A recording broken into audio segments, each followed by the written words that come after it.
Hey everyone, welcome to Wednesday night OWCP Chats with Chris and Gini. Live from Texas. Live from Dallas. Yeah, so I know you guys read my little post on my Facebook page about TSA, so I want to give thumbs up to all the TSA agents that said hello and say they watch me and my husband. And I asked Chris, and I don't know what the answer is yet. Do you know who my husband is? My ear's not working tonight. I don't know what's going on. Anyway, we have a lot going on this week, and so we had to do this early because Chris's son, Aaron, is graduating, and we are going to graduation dinner tonight. From high school. From high school, yeah. And then we'll be going back to Florida so my son can graduate. So we have a lot going on this week, but as normal, we are always dedicated to make sure that we get our Wednesday night chats in so you guys are educated and informed about different things going on in the OWCP world. So with that said, tonight we're going to talk about everyone's favorite people at the post office. Not just the post office. Supervisors. Every post federal office, agency. all federal agencies. So you know, we've heard a lot of the names as stupid visors. We don't say that. We don't say that, but we've heard it many times. But we don't understand why supervisors do what they do, why they get the way that they do. And the only thing that we can think of is, one, they just got promoted, they're being nasty, or they just don't know the laws and the rules. So with that said, tonight, make sure you guys are taking notes and listen in, because this is going to be very, very informative, and all the rules and the laws and the CFR codes that Chris has gone over multiple times, so you can protect yourself and your job and anything that they happen to throw out at you. So let's get started. Before I get going, I'm normally like, this becomes like a joke, and she'll give me a funny look, and I say, no, it's not a joke. So before all that, listen, this is not a joke. This is not a request anymore. Now I'm just telling you to do it. You've got to get Twitter, and you need to do it now. Take the time to make it happen. Go get a Twitter account. Once you're all set up, go and search and find the @ Fed Injury Center, @Fed Injury Center. You know, I've been playing it off like it's not a big deal. But seriously, it's a huge deal. Everything I'm going to tell you tonight is there. So you can take notes, you can write down all the CFRs that I'm going to talk about, and you can try to keep up with me as I talk, or you can go read it on Twitter because it's already there. So you've got to go to Twitter, get an account, and find @Fed Injury Center and follow it and like it, and whatever. You don't have to follow anybody else, but you do need to follow me, because I'm putting things on there that are going to protect you against your supervisor. There are 2.8 million federal employees, and as of today, there are 157 Twitter followers. I mean, come on. So everyone is responsible for telling someone. We'll have, anywhere from 10 to 15,000 people that will view this, and 157 Twitter followers. But all of these laws and rules and the regulations, I'm posting them there so that you have them to use, like in real time with management. So get on there right now and get a Twitter account and follow @Fed Injury Center. This is not a joke. Dead serious. You may think Twitter is a joke, and I do too. Really, it can be a nightmare. But if you only follow one account, it's not a big deal. So do it. Yeah, and two more things. I got my shirt, #file a grievance, folks. #where's mine? #I didn't make one for him. I said I was going to make it. Anyways, please don't forget to share this video, because I saw the amount of shares. I think there was like over 180 shares just on the post about this topic tonight, which is awesome. So thank you everyone for doing that. So go ahead and start sharing this video. Don't forget to like and follow so you can watch us every week at somebody's calling me on Wednesday night OWCP chats with us on different things, different topics, different training. So right now, before Chris gets started, I'm giving you 5 seconds to share it with 5 federal friends, your Facebook groups, and friends that really need this information on supervisors. Because if I had 180 something shares just on the post, then that means that there's a lot of you wanting this information, and let's get started. So who needs information about supervisors? Let me nail this down. Yes. Number one, you need it. Number two, all of your coworkers need it. And number three, your supervisors need it. Now, they're not going to watch this, but anybody feel free and share it with any supervisors. I would really appreciate it because I'm going to address them directly throughout this hour that we're doing this, because what they're doing is just unconscionable and on the verge of criminal, and I'll show you how. And when I say criminal, I'm not exaggerating. There are some things that supervisors are doing that are a crime to do, and we need to put a stop to it. So supervisors, I'm talking to you. My message to you is simply cut it out, because your employees are going to make you cut it out. And I know they're going to make you cut it out because they're not going to continue ignoring what I'm telling them. And eventually it's going to be too painful for you to continue. So let me start with a story that I got today. I'm not going to list the lady's name or where she's from, but there was a woman who had a job injury. It was said originally that it was a sprain. Later, it was found that she had tears all the way, including her Achilles tendon. And she ended up with surgery, and the scar was a huge scar. And the supervisor was sending her back to work, carrying her route, and it's made it worse. So I'm going to say this throughout this broadcast as well. 1-800-321-OSHA. Write it down. 1-800-321-OSHA. Yep. Anytime you're not sure if what a supervisor is doing to you is a safety violation, call 1-800-321-OSHA and ask. Ask. My doctor's got me on walking restrictions, and I'm walking my normal route with a 6-inch scar on my ankle. Is that a safety violation? Ask. My LLV caught on fire, and my supervisor told me to go back into it and get my boxes out. Is that a safety violation? My supervisor won't allow me to report and file my work injury. Is that a safety violation?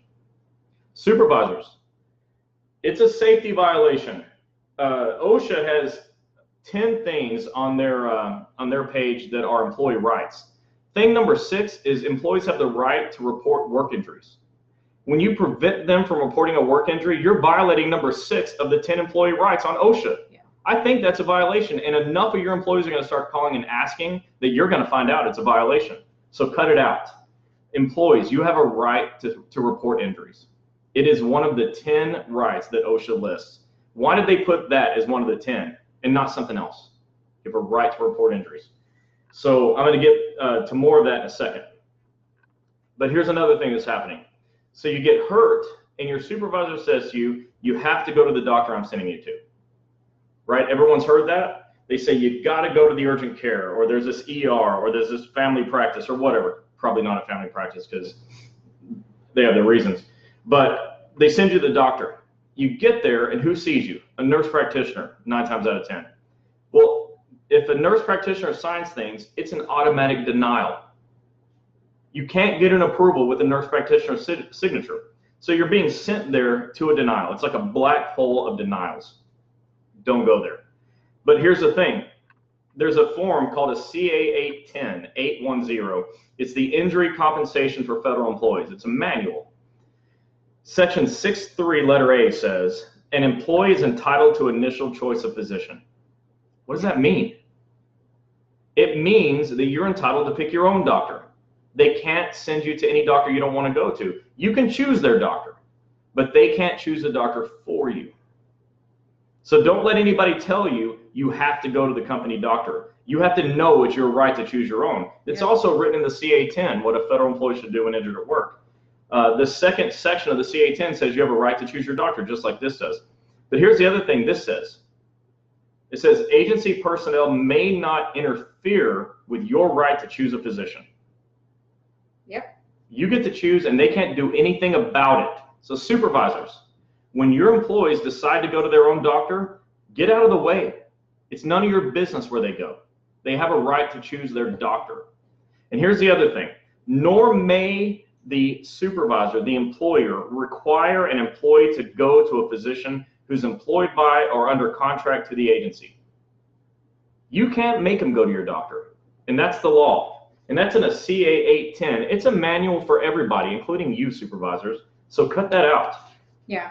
I know there's a lot of new people on that have added us on Facebook, and I've added a lot of you too around everywhere, and I'm getting a lot of hellos. So when I'm saying hello, hello, please don't forget to share and like and follow our page. Please share this. I mean, we see there's almost 150 people watching. Make it 300. Yeah, let's get it, because at the end of this, I'm expecting it to be a total of over 5,000 people in the last hour. But we know we came on a little early. So don't forget to, if those of you that are coming on after, hashtag replay, let us know what you think about it. You know, give us some hearts and thumbs up about the stuff that Chris is talking about. Yeah, and if you're a supervisor and you don't like what I'm talking about, good. So here's the next thing. You can write this down, or you can follow me on Twitter at Fed Injury Center. The Code of Federal Regulations, 20 CFR 10.300. 20 CFR 10.300. Letter B says, and we're still talking about your right to choose a doctor. So let's recap. You have a right to choose. Your supervisor can't force you to go to their doctor. They have to get out of your way. Okay? But letter B of 20 CFR 10.300 goes farther, and this is the law. The employer should advise the employee of the right to his or her initial choice of physician. What? Not only can they not send you to their doctor, but they're required to tell you you can choose your own doctor, and they never do it.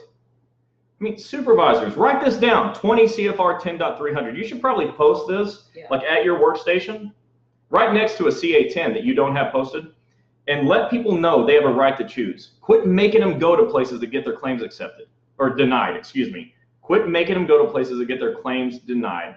Excuse me, but that's bullshit. Stop doing that. The second sentence on that law, the 20 CFR 10.300B, is the employer shall allow the employee to select a qualified physician. So it's another place that says the employer shall, that's absolute, allow you to pick your own doctor. Why is this so important? Because there are 6 categories of doctors that get claims denied. Okay, don't write these down, because when I get to the end, you'll go, why don't I write this down? All right, category 1 of doctors that get claims denied, okay, is primary care physicians. And I'm sorry, there's a lot of great doctors, and I love you all. There are many of you that are world-class doctors, but primary care physicians get claims denied. Urgent care doctors get claims denied because they primarily use nurse practitioners. ER doctors get claims denied because they don't have time for a 5 or 6 page narrative. Orthopedic surgeons and other specialists get claims denied because they specialize in surgery or whatever their specialty is. They don't write 6 page narratives. They don't have time for that. VA doctors. VA doctors are world-class doctors for sure, but they're not trained in OWCP. They get their claims denied. And 6 is chiropractors, because aside from the ones that I know, they don't know anything about OWCP. And so guess what? That's every category of doctor. You need an opportunity to find an OWCP trained doctor. And that's a specialty that's small. Yeah. Okay, orthopedic doctors specialize in surgery. OWCP doctors specialize in getting claims accepted, period. You have a right to go find that doctor. So that's the problem with choosing your own doctor. And it's coming up because supervisors continually make people go someplace else that they don't want to go to. You have a right to say no. Exercise that right. Now, here's my disclaimer. If your arm is hanging off by skin, go to the urgent care of the ER and get that fixed. If you got bit by a dog, go to the ER and get that fixed. If you're bleeding out, go to the ER and get that fixed. But then go find an OWCP doctor. It's your right to choose. I'm going to stop you for just a second. So Dee, you said, how can we find an OWCP doctor? Well, there's a few ways how. One, you can call me at 877-787-OWCP. We are a part of, 9 offices? 9 offices with federal injury centers, like his shirt says. Birmingham, Montgomery, Memphis, Clearwater, Florida, Worcester, Norwood, Woburn, and okay, so that's it, actually. Yeah. So that's one way you can find. You can also go to Google and type in DOL and then the little hyphen ACS. And you're going to go through some stuff. It says, provider search, accept, FICA and go back down to the provider search and type in your state and your physician, MD. Does that sound complicated? It is complicated. I even have a problem with I don't it. want you to do that. Yeah. I don't want you to go to ACS, but you need to know that it's there. You have a right to go look, but you're going to call 10 or 15 doctors and get 10 or 15 no's. You know, if you have the stamina to keep calling, then keep calling. But the other way, and I would like to tell you, to find a doctor is to search OWCP injury doctor in your city. If a doctor is in your area and wants to help you, they'll be found with that search for sure. Okay, so you guys are asking, OWCP doctors are hard to find. What happens when you live in an area that physicians will not accept work injury patients who are employed by the USPS? So I'm going to tell you, you got to take matters into your own hand. So you have options. You can fly someplace and find a doctor that will. You can drive a long way and find a doctor that will. You can write your own report and hopefully your doctor will sign it. You can have your doctor write a report and you can keep reviewing it, editing it, and have your doctor continue to change it. But you know, you may have to make a trip. You may have to travel. And a long distance trip, a road trip, an airplane flight is less painful than a denied claim. And so that's a personal decision you got to make. Yeah, it's not easy, but I mean, we can't multiply doctors overnight. It takes a while, but I mean, we are here to help you. You can always message us, tell us what city and state you're in. We know the process of going on ACS is really difficult. So if you contact one of us, we'll be able to do it faster than you guys can, because I do it like literally in 2 minutes and then text you the names that come up. And I read a doctor's narrative today because you can send me your narrative if you like. And it was like a sentence with 5 bullet points. So if that was you, I hope that my advice helps. A sentence with 5 bullet points is a denial waiting to happen. All right, so we'll ask more questions along the way, but I have a lot of stuff I want to get through today. Because the supervisors are doing a lot of things to hurt you. And together, we can put a stop to that. But we can only stop it if we're all doing the same thing all the time. So we're going to start by talking about laws. Here's the next problem. The next problem is claims are usually denied. In 2018, 1 out of 13 federal employees had an accepted claim. So if I ask, and if I ask you, what percentage of your coworkers do you think have some sort of work-related condition? You're going to say 40%, 60, 70, 80. Somebody's going to scream 100. Okay. The point is, it's a lot, and only 1 out of 13 people has an accepted claim. So if your claim is not accepted, you still need help. So how do you get help without paying money out of your pocket? Well, there's a form called a CA-16. Everybody needs a CA-16. If you have a CA-1 claim where you got hurt in a single shift, you have a right to a CA-16. That 16 pays your bills for the first 60 days. So all this time, 60 days of treatment with no money out of your pocket, you need this form. When you don't have it and you have a right to it, then you're paying money out of your own pocket. And times get rough. And you have a right to not pay money out of your pocket. You got hurt at work and the job should pay, okay? So you need a CA-16, but what happens is supervisors say, no, I don't have to give it to you. I don't want to give it to you. I don't know what that form is. But here's the deal. The CA-10, what a federal employee should do when injured at work, the second section says that you can choose your own doctor, but it also says, ask your supervisor to authorize care using a CA-16. That's the first place it tells them about a 16. So take a CA-10 into your supervisor when you report your injuries. That's number one. You can find all these forms on federalinjurycenters.com. Click on the red forms tab. It says OWCP forms. Click that. Get your forms. Okay, be familiar with your forms. Don't be pushed around because you're not familiar with what's going on here. We're telling you, go get a CA-10. Don't get pushed around. But back to the CA-16. The Code of Federal Regulations. 20 CFR 10.300, letter A. When an employee sustains a work-related traumatic injury that requires medical exam, medical treatment, or both, the employer shall authorize such exam and or treatment by issuing a form CA-16. It doesn't say they might. It doesn't say if they want to. It says the employer shall authorize it. So don't leave the room without getting a CA-16. No more. And if you don't get a CA-16, file a grievance. Okay, and file a grievance is going to be one of your steps every time there's a problem. File a grievance is almost going to be universal. Everybody needs to start filing grievances. especially on the CA-16. When you don't get a CA-16, that means you're paying money out of your pocket, and that's not fair. You didn't wake up and ask to get hurt. You shouldn't have to pay out of your own pocket. So make them give you a CA-16.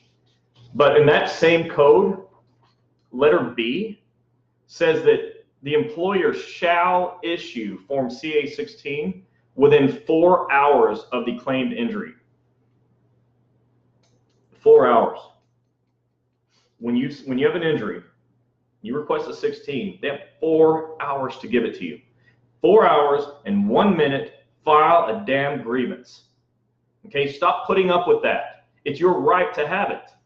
Okay, they're violating your rights, not giving you a CA-16. It's costing you money out of your pocket not getting a CA-16. Stop putting up with it. File a grievance.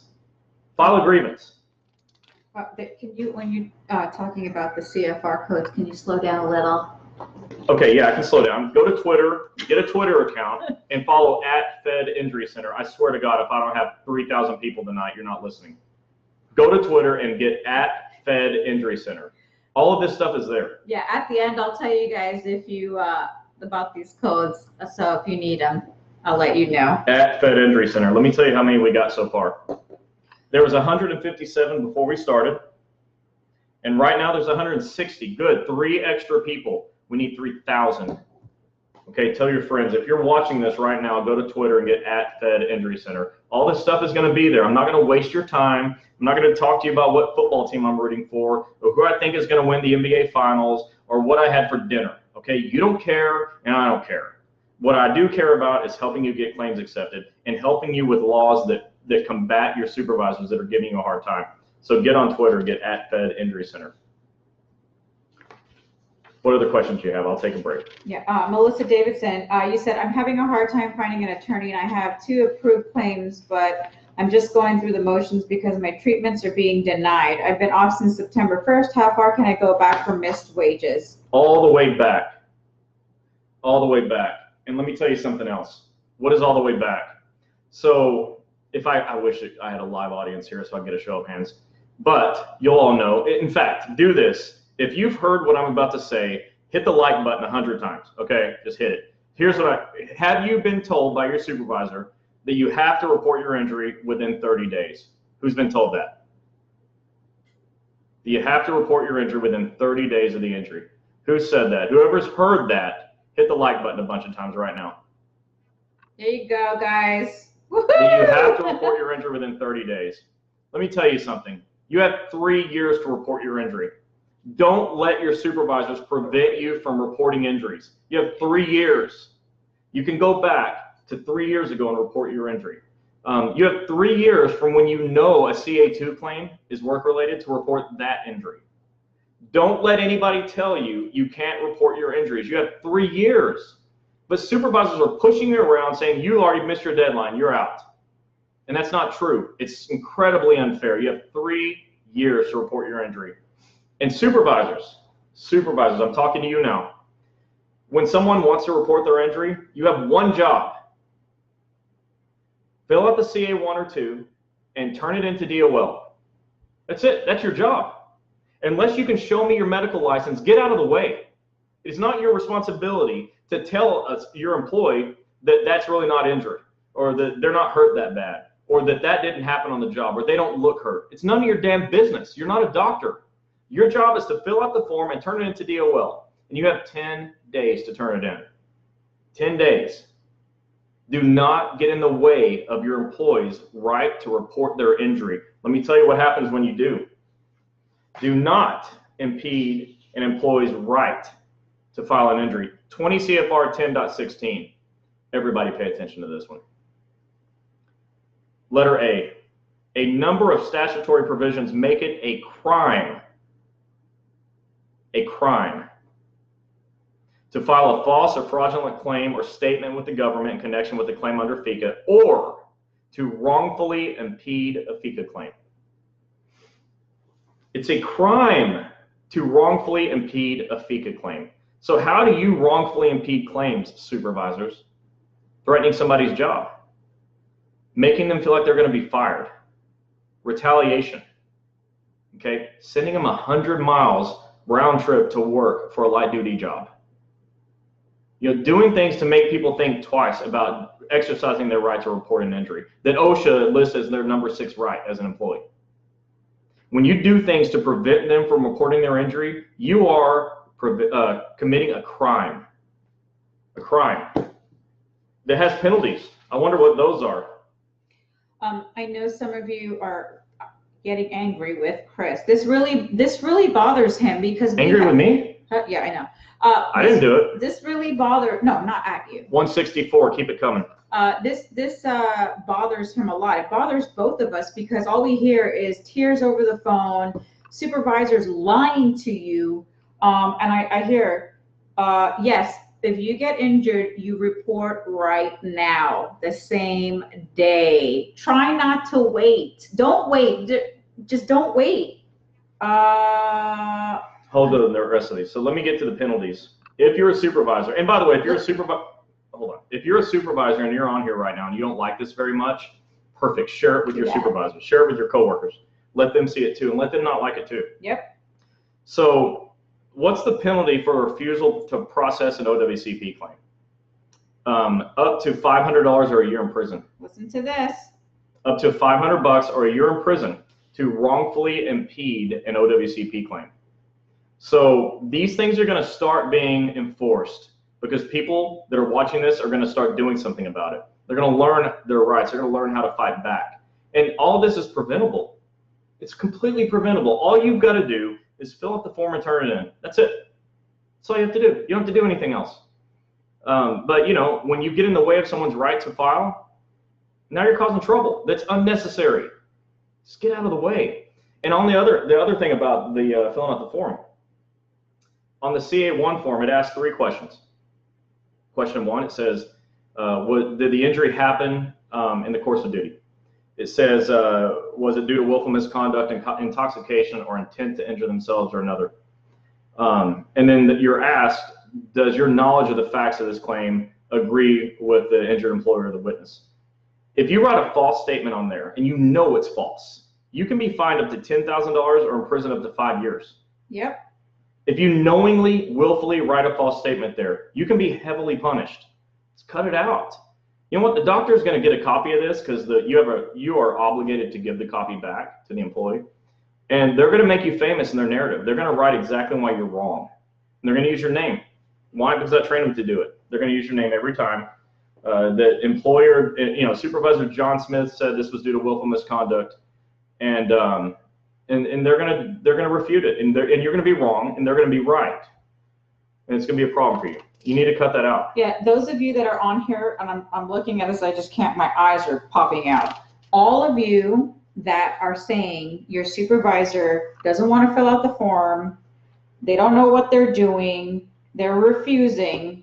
It says, why do supervisors prevent people turning in their paperwork for an injury? Now you have the laws, use them. And why do they do it? I don't know, but I did read that it's illegal for them to essentially bonus for preventing work injuries. If a supervisor is being incentivized for reducing work injuries that are claimed, that's a penalty. Okay, that's a violation. And so if you ever learn of that and you can get it in writing, you can hammer them, seriously hammer them. There's no reason to prevent people from filing legitimate work injury claims. Now, I don't even need to do this as a disclaimer, but let me say it. The injury needs to be legit, okay? If you file an illegitimate claim, you can be in prison for 10 years. So, don't do that. Or fined up to $10,000 for making a false claim. So don't do that, but we don't ever see that. What we see is supervisors hosing employees. Yep. And there are penalties for that, and it should stop. So the next thing that happens is you're in there filling out your CA1 or 2, and you say, okay, Mr. or Mrs. Supervisor, I want a copy of all that. And they say, I don't have to give you a copy. 20 CFR 10.110 letter A. 20 CFR 10.110 letter A says that the employer should complete the agency portion of CA1 and 2 and give you a receipt of notice along with copies of both sides of the CA1 and CA2. So Code of Federal Regulations says, yeah, you can get a copy. And why do you need that? Because if the supervisor wrote something on page 2 that's wrong, you need to be able to refute it in the medical narrative, or at least have an opportunity to discuss it with them and give them a chance not to get penalized. and they should take you up on the opportunity. And then some supervisors say, I'm not going to send this in. I'm not sending it to DOL. Not until you submit proof that you're hurt from a doctor. So the Code of Federal Regulations, 20 CFR 10.110, says the employer should not wait for submittal of supporting evidence before sending the form to OWCP. They have 10 days to turn it in. I told you, supervisors, you have one job. It's like you just had one job, okay? Fill it out and turn it in, okay? That's it. You don't wait for medical documentation. The doctor sends medical documentation directly to the claims examiner. That's none of your business. If you want medical documentation, you can have a CA-17 or a CA-20 along the way. That's what you get, and that's in the rules. And you can have what's in the rules, but you don't get to wait for it to submit these claims. That's not fair, and it's a violation. All right, let me take a break. Ask me some questions. It's getting heated here. Look, really, if somebody's upset that I'm upset, you're missing it completely, because I can't be more upset than you are. I can't. If I'm more upset than you, we have a problem. So what can someone do if the supervisor impedes in the way of their CA1 or 2? Okay, so number one, you're going to file a claim with OSHA, 1-800-321-OSHA. You're going to call them. It's fuzzy. Yeah, it'll do that sometimes. Okay. So you're going to call OSHA and you're going to say, my supervisor is not letting me file my work injury claim. Is that a violation? A lot of people don't want to make accusations, and that's fine. No problem. You got to ask the question. Yeah. My supervisor is refusing to let me report my injury, refusing to let me fill out my forms. Is that a violation? Because it says it's number 6 on your list of 10 things. Is it a violation? And then file a grievance. File a grievance. Okay, file a grievance on everything. The law mandates that you can file work injury claims. If it's against the law, it's probably against your union contract. File a grievance. Okay, file a grievance. We need more grievances filed. Way more. Way more. What other questions?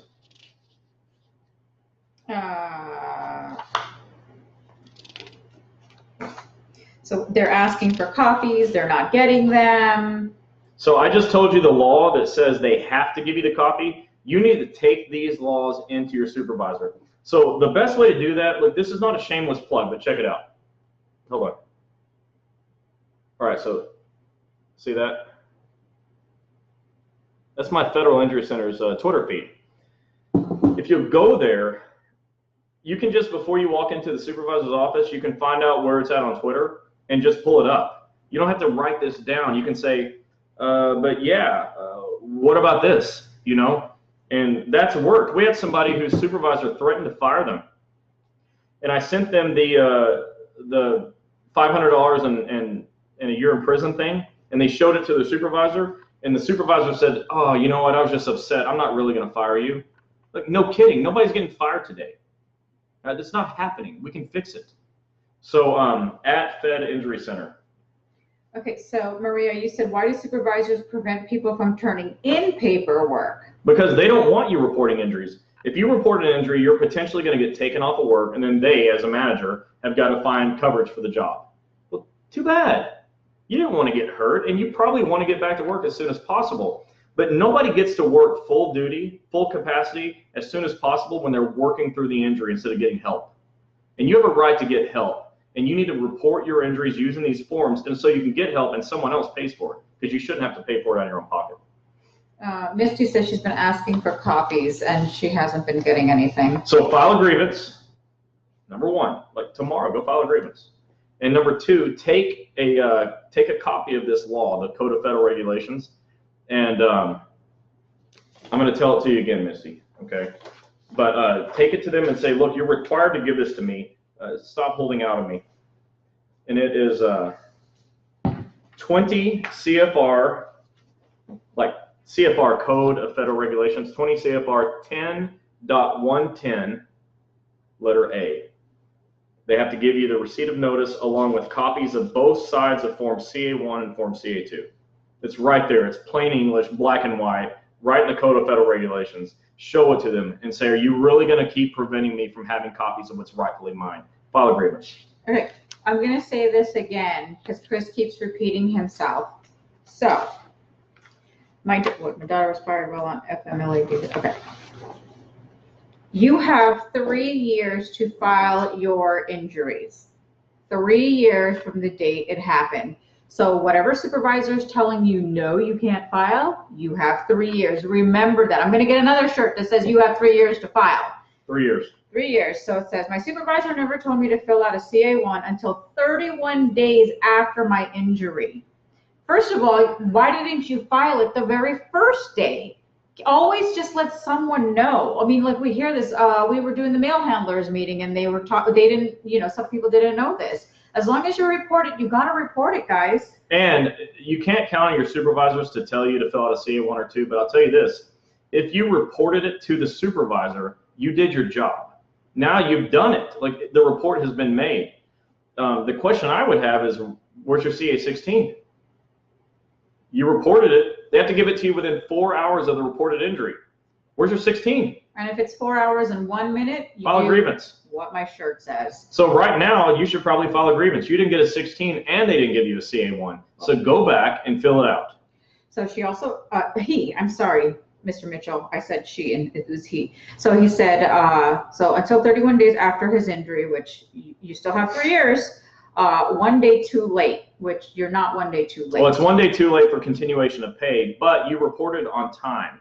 So on your CA1 form, I want you to go ahead and elect COP if that's what you want. Yeah, and he said, hold on, if that's what you want, you can elect sick or annual leave. It's your choice. So then he said, then my caseworker told me I was no longer entitled to my 45 days continuation of pay. File a grievance. Union and I filed a grievance against the supervisor and postmaster. Thumbs up. Exactly right. Exactly right. And kudos to your union for making that happen.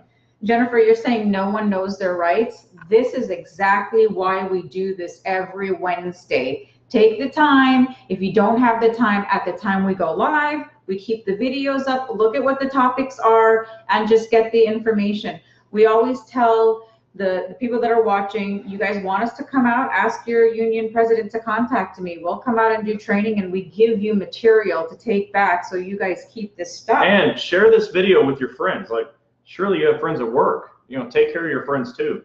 And everyone needs to be looking at this. These are really important topics. Yeah, you said no one knows all the rules and the rights because most supervisors doesn't want you to know exactly. I know. This is why we are telling you.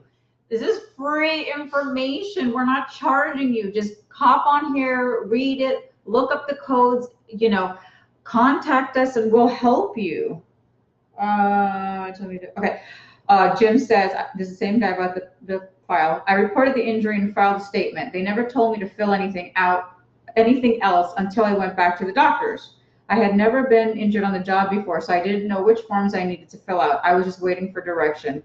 We also educate you on that. If you go back to our videos, we have a video that says when to file a CA1 versus when to file a CA2. So if you scroll down, I think even last week or the week before it, that's exactly what we talked about. And we did it another time before then. All of our videos are on here. So you guys start sharing this, start telling other people. You can find out what your rights are because just come to this page so we can help you. Can I read a couple of these that I see here? Because I can see them right here. So Sherry said it's the fact that you go months, all caps, without a paycheck that prevents a lot of us from even reporting and popping, Advil all day. So listen, I get that. This is painful. This is very painful, but it's way more painful when you don't try. You've got to report the injury. Okay, getting the claim approved is step 2 in the process. You've got to get to step 1 and get the claim reported because every denial, you have 12 months from each denial to appeal. Yes. But if you don't ever report, you can never appeal because you never have an opportunity to win.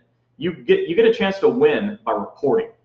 Okay, so everyone has got to report their injuries. They've got to require their managers to let them fill out a CA1 or 2, and don't take no for an answer.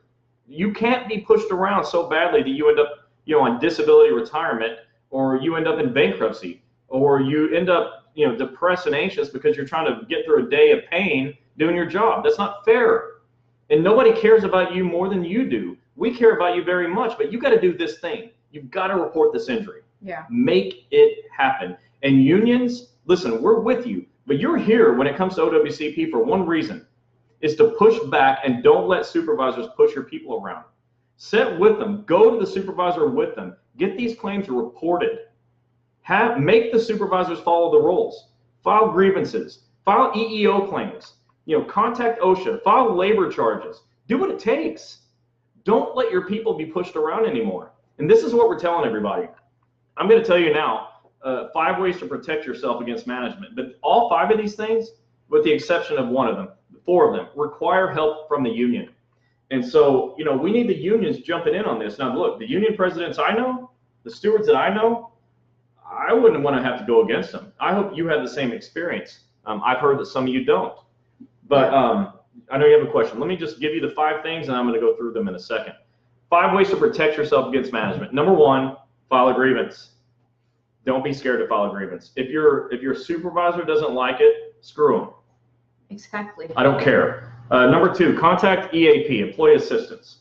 Maybe this will help. Maybe it won't, but do it. Okay, do it. Maybe they can mediate for you. Number 3, with the help of the union, file an EEO complaint. File an EEO, okay? If they won't let you report your injury and they won't adhere to your work restrictions, if they're not treating you fairly after a work injury, file an EEO claim, equal employment opportunity. You're not being treated equally and fairly in these cases. With the help of the union, report the incident to OSHA, 1-800-321-OSHA. Is this a violation? And then last, with the help of the union, file a complaint with the labor board. Because you may lose some of these, but the ones you win are used as precedents in the future to help somebody in the future. So you're going to take your licks, but win as many as you can because they're going to take theirs too. You got to fight. Okay, you got to fight. Okay, so this question really pisses me off. Not question, but a statement. My boyfriend broke his hand at home. Told the supervisor using sick leave. Is there anything more he needs to do? Well, he broke it at home. It's not a work injury. Not a work injury, but if he broke it at work, it is. You don't have to be in the union to file OWCP claim. So. Oh no, God no. You said talk to me about. You should be in the PSCs. union. Yeah. You need the help. You don't have to be. Yeah, if you aren't career but still employees, yes, you get the same rights as far as filing your claim. Everybody's a federal employee. Yeah, but I mean, you won't get the backing of your union. That's the only thing. And you need it. And you do need it.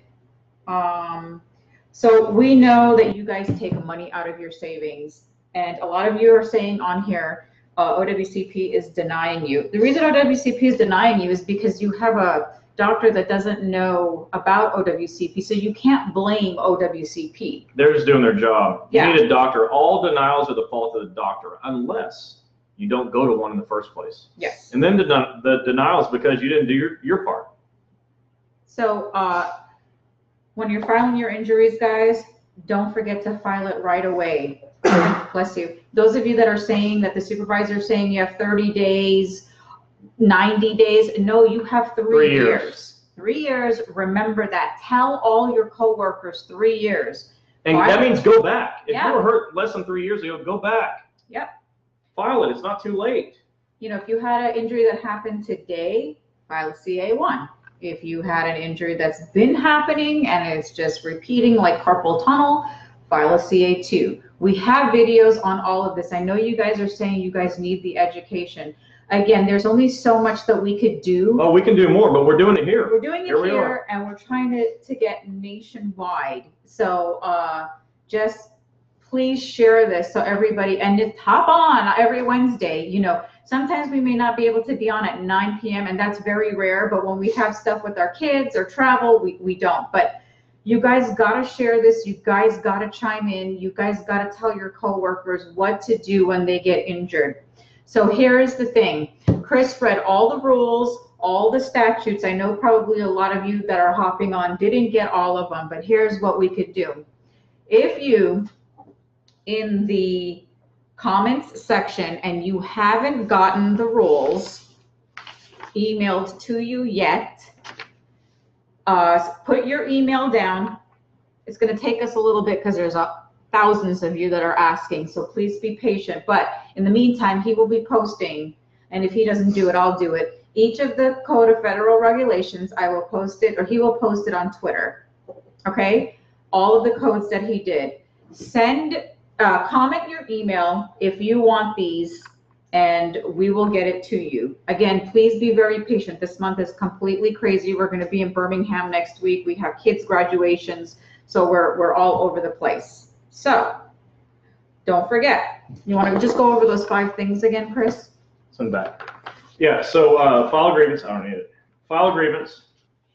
Definitely file a grievance. Hashtag file a grievance. Talk to EAP, Employee Assistance. File an EEO claim. Contact OSHA, 1-800-321-OSHA. Ask, is this a safety violation? And then file a labor violation, okay, a labor board charge. And so these 5 things are on Twitter. If you go to @FedInjuryCenters, you're going to find these there because I'm giving you the good stuff. The highlights are all there. Yeah.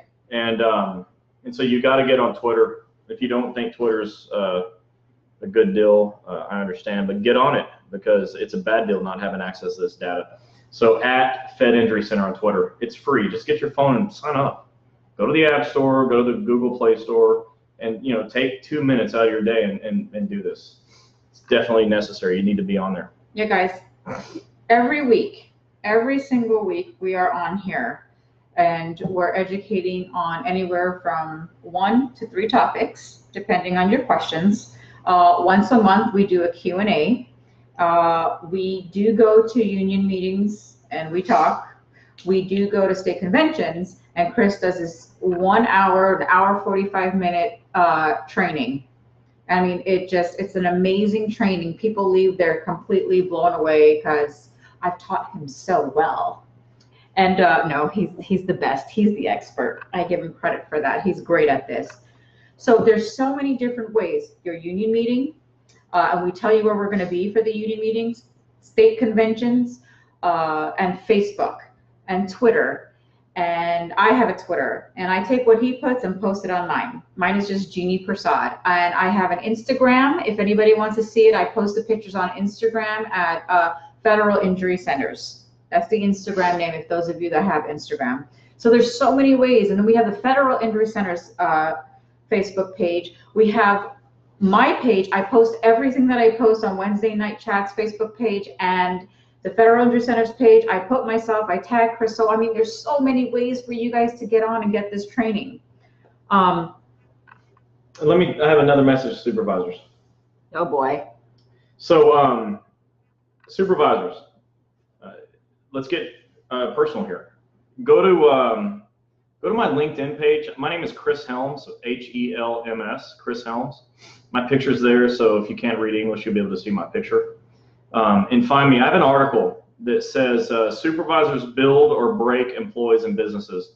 And it's got a yellow picture at the top that says, an employee's motivation is a direct result of the sum of interactions with his or her manager. So this is an article that I wrote after reading, doing a lot of research on employer-employee interaction. And it basically says this, if the business fails, supervisors, it was your fault. If it does well, it was your employee's fault. They get all the credit for when things go well. You get all the blame for when things go bad.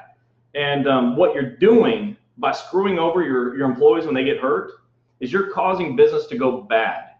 Okay, you're causing inefficiency in your office where you work, at your station. You're causing disgruntled employees. You're causing people to not want to deal with you, not want to report injuries to you. You're causing people to file grievances against you. You're making them file EEO claims. You're making them call OSHA. You're making them file labor board charges. All the fines that your agency is getting is because of you. You're doing this to yourself because you're doing it to them. And all you have to do is stop and follow the damn rules, okay? It's not that hard. Fill out the form, give them a copy, turn it into DOL, and get the hell out of the way. And when the doctor gives you restrictions, follow them. Follow the restrictions, okay? You don't have a medical license. You don't get to overrule the doctor. You have to do what the doctor tells you. And when the employee's hurt, you have to fill out the form, give them a copy, and turn it in, and get out of the way. You have to do it. The stuff that you're doing is causing all the problems. You supervisors are the cause of all of the problems in your agency. All of them, in every agency. Every business is a reflection of its managers. All of them. So look in the mirror. What you see out the window when you look at your employees, you're seeing it in the mirror, and it's all your fault. I know, I'm speaking from experience. Before I started this, I managed 2 offices. I had 72 employees, and I knew that all success was their fault. They made the success. I set them up for success, or I set them up for failure. And I'll be damned if I set them up for failure. And you're doing that. You're causing the failure. You're causing all the problems. It's you. A good manager has good operations. A bad manager fails in every level. And you're failing. You're failing at this bad. Hey, Michael, that just made the nasty remark that we're doing soliciting at its finest. Let me tell you, we're not soliciting anything. So you might want to just get off of our page right now. I don't know what it is that you think we're soliciting. Maybe you're a supervisor. I'm trying to look for it. So this is for you, Michael. No, this is not soliciting. So if you don't want to be on the page, don't bother watching the video. So stay off of our page, please. Yeah. I don't think I've asked anybody to be a patient yet. Yeah, I mean, Michael, did we take any money? Did we take any credit cards? Did we say anything about doctors? Okay. No. But you actually may be a supervisor. I hope you'll share it with your friends too. Yeah, I hope you do. So, you know, the bottom line is that is a reaction that I get from someone who knows that they're guilty. And so, you know, when you do a bad job with people, bad things happen.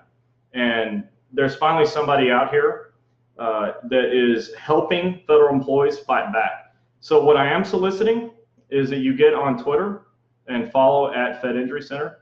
I'm soliciting that you contact OSHA and ask if violations are happening. I'm soliciting that you contact and file EEO claims. I'm soliciting that you get with your union, join the union. I'm soliciting that you file grievances. I'm soliciting that you push back and stop letting people push you around. It's your right to file and report injuries. Oh, Michael, you're a supervisor. Funny. Trust me, you will be blocked after this. All right, she's going to calm down a little bit now. But seriously, that's good. I'm glad you're here watching. Yeah. You should send this to your friends, all of your supervisor friends. Look, I know what good supervisors look like. I was one of them. All the supervisors that worked for me were phenomenal. We had satisfaction rates, you know, through the roof. We had no work injury claims. I wonder why that is. Because when you treat people with love and respect, you don't have these problems. But the problem is you're not treating people with love and respect. I saw a lady today with a 6-inch long scar and stitches that was made to go walk a route. Yeah. I mean, come on, that happens all the time. You want to know why I'm fired up today? Because I saw that today. You know, that happened today, and I see something like that every week. So, you know, with that said, we're going to go ahead and, Michael, you go ahead and get yourself off this page because this isn't made for you. Yeah, Monique, you want to know if we refer to OWCP doctors? If you contact me and you want to know where one is, I could tell you, or I could help you go on the DOL ACS website, and I could help you find one there. And I just normally send you a screenshot, but you'd have to call them and find out which one will accept OWCP. We don't really make referrals, but yeah. I'll tell you, I do train doctors. The other part of my business is training doctors. I've trained 25 offices around the country. And because I know these doctors know how to get claims accepted, I'm definitely going to let you know if one's in your area. Yeah. But it's your choice to call them. I don't take referral fees. I don't make money from any kinds of referral. Yeah, we don't. So I'll give you their phone number or their website. You have to contact them yourself. Yeah. If we know anybody in the area. And you know what? I'm not associated with doctors that don't know how to get claims accepted. 1 out of 13 federal employees have accepted claims. Roughly 12 out of 13 employees that go to doctors I trained have accepted claims. 1 out of 13, 12 out of 13. And so right now I'm soliciting you to find a doctor that'll help you. Okay, I'm soliciting to you not to let your supervisor screw you over by sending you someplace that will definitely result in a denied claim. No more denied claims, okay? It's an epidemic problem. It leads to disability. By year 2 on disability, you're only making 40% of your income. Okay, it leads to bankruptcy, which means you can't pay your bills. You don't have a place to live. You know, you're worried about how to, you know, drive your kids to school because you can't pay your car, how to keep the lights on because you can't pay the bills. And why? Because you can't, you know, you're not functioning well enough to get to work. But if you get your claim accepted, you can find a doctor that can get you help and you can get back full duty and make it all the way to retirement, which is the goal. And our doctors that I train, I say, look, send people back to work. And they do. They love sending people back to work. And the people that I know like going back to work. But supervisors, when your people get back to work, give them a job. Yeah. Give them a limited duty assignment that's fair. Help them be back to work. They want to be back to work. But too many supervisors take that and say, nope, don't have anything for you. Go home. So here's my answer. File a grievance. Doctor sends you back 8 hours. Supervisor sends you home after 4. File a grievance. They send you back 4 hours, supervisor sends you home after 2, file agreements. Doctor says you can only lift 30 pounds, manager's got you there lifting 50 to 70 pounds, file agreements. File an EEO claim and call OSHA and say, is that safe? Is it safe that I'm lifting 30 pounds over my limit? Is that safe? Okay, don't let this happen to you anymore. Yeah, Monique, you also asked, does a claim have to be approved? No. If it's denied, you can go see the doctor. As long as it's an OWCP doctor that knows what they're doing, they'll help you get it approved. And if it's denied, you have 12 months from every denial to do an appeal. Do a request for reconsideration. Do a reconsideration, and all you got to do is submit new information from your doctor. You can appeal every 12 months, so it's never over until you say it's over. Yeah. So I know a lot of you guys have a lot of questions. Chris and I, through the rest of the week, we will go ahead and get them answered. So don't forget to share, like, and follow our page, Federal Injury Centers, Wednesday night OWCP chats. We're here every Wednesday, and we do education. And again, those of you that want the packet on how to protect your job and protect yourselves from supervisors, put your email down in the comments below, and we will get that for you. And Keep talking. you guys asked about the Twitter. Wait, do some soliciting. Yeah, I'm soliciting now. The Twitter is Fed Injury Centers. Find Chris. He wants to get to 5,000. Make it happen for him. And no, it's not for me. She does that, but it's not for me. I want you to do it because it's in your interest to do it. Yeah. Also, you can find me and Chris on LinkedIn, Gini Prasad, Chris Helms, Instagram, Federal Injury Centers, Twitter for Chris, and all the emails are coming in. And those of you that are asking for us to come to your union meetings, it's not a problem. Please have your union contact us, and contact me, and I'll see if it's possible that we can get together and come out and do a really good education. Again, it normally takes an hour to an hour and 45 minutes, the stuff that Chris trains you on. We provide some paperwork for you guys to just have with the emails. We'll definitely get those over to you, so please be patient. There's a lot of you on, and I'm sure by the time I sign off, there's going to be a couple thousand people. So with that said, thank you guys for watching. Don't forget, if you're watching this after, #replay, share the video, like, comment, let us know how we're doing. If there's any topics you guys want to learn about, let us know. And also, we keep all of our videos, so you can go back and watch us. So with that said, to all the graduates this week, congratulations, kid. You know, your kids deserve it, so congratulations on your graduation. And for Michael, read a book. It's called First Break All the Rules, What the World's Greatest Managers Do Different. You could read like what all the really bad managers do. But if you read the whole book, you'll be a better manager, and you won't have to jump on and harass people on my page too. Yeah. Stop harassing them at work. And don't come here and harass them. It's not for you. Yeah, this is our page. We can do what we want, and we can say what we want, and we're always educating and saying the right things. Please don't come on here and be negative at all, because you will get blocked and you won't be a part of this anymore. So with that said, again, everybody have a great week. Memorial Day is coming up next week. We will be out in sunny Florida saying hello. I'm in Texas. Are we meeting tomorrow with anybody? I don't know. Okay. So with that said, everybody have a great night, and we're going to go celebrate graduation tonight now. Bye.